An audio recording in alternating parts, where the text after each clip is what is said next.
Do I regret not adding more performance to this team at the deadline?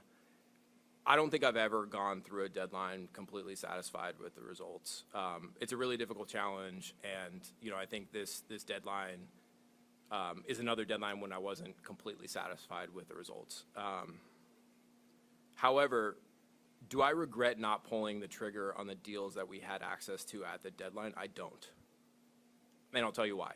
I think I'm even more confident now than I was then that the deals that we had access to that we passed on would have frustrated our fans more than not doing the deals.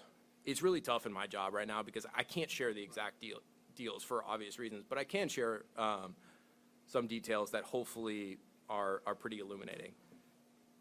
I would tell you that the players that were most closely connected to us via the media would have cost either a player on our postseason roster plus additional pieces or one of our top prospects plus additional pieces.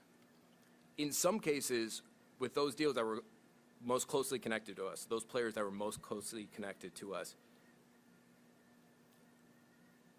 those players, some of them didn't perform at all down the stretch, would have been a free agent in 2 months, and would have cost a player on our postseason roster that actually performed better than the player we acquired and was controllable in the future. So think about that for a second. We could have acquired a player who was going to be a pending free agent on the day of the deadline. We probably would have gotten an A on the trade grades on the day of the deadline and probably would have gotten plenty of praise in the coverage, only to see that player not perform well down the stretch and the player we traded perform better than that player this year and be controllable in the future. I don't regret those deals at all. I actually am proud of our group for evaluating the players we had well and thinking, hey, these players are going to help us this year and in the future and get some really big outs for us in the postseason.